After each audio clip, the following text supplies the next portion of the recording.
21 फरवरी 2022 इस दिन जब रशिया ने यूक्रेन पर हमला किया, उस दिन से यूएसए और यूरोपियन कंट्रीज ने रशिया के ऊपर जो जो सैंक्शन हो सकता था वो लगा दिया।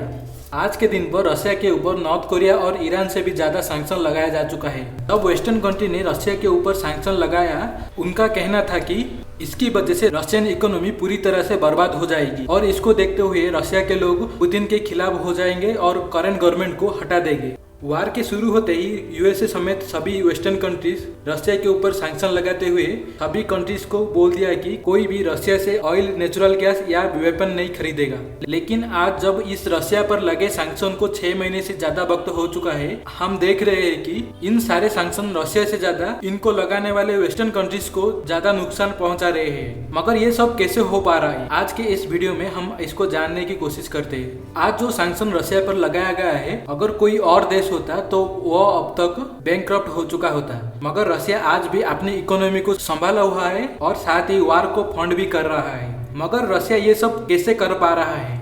यहाँ पर रशिया को सबसे बड़ा एडवांटेज मिल रहा है क्रूड ऑयल और नेचुरल गैस से।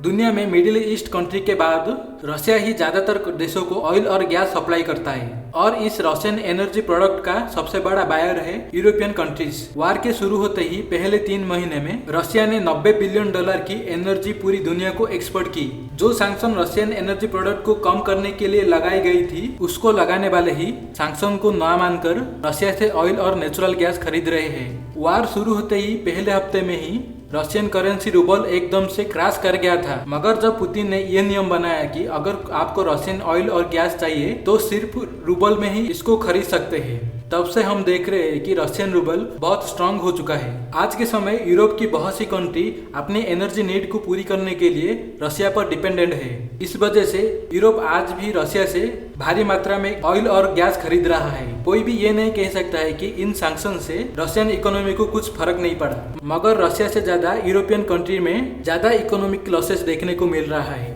सिचुएशन इस हद तक खराब हो चुका है कि कई कंट्रीज रिसेशन में जाने की हालत में है। आज यूरोप की तकरीबन हर देश के अंदर एक एनर्जी क्राइसिस देखने को मिल रहा है। कई फैक्ट्रीज पावर शॉर्टेज की वजह से बंद होने की हालत में है और जैसे जैसे यूरोप के अंदर विंटर पास आ रहा है, यूरोप के आम लोगों की लाइफ और ज्यादा मुश्किल होती जा रही है। लोगों को ये तक चूज करने की कंडीशन आ चुकी है कि इस आने वाली ठंड के मौसम में अपने पास जो पैसे है उनसे खाना खरीदे या गैस, जो कि उनकी मकानों को गर्म रखने के लिए जरूरी है। क्योंकि यूरोप में विंटर के दौरान टेम्परेचर -50 डिग्री से -30 डिग्री तक चला जाता है, इसलिए लोगों के लिए गैस उतना ही जरूरी है जितना खाना। जर्मनी ने इस खड़ी होती एनर्जी क्राइसिस को काउंटर करने के लिए 65 बिलियन यूरो की फाइनेंशियल एड अनाउंस करनी पड़ी अपने लोगों के लिए। ये बहुत चौंकाने वाला है कि इतने सारे सैंक्शन के बावजूद रशिया आज भी भारी मात्रा में ऑयल और गैस बेच रहा है और दूसरी तरफ जर्मनी जैसे देश की गवर्नमेंट अपने ही यहाँ एनर्जी क्राइसिस को काउंटर करने के लिए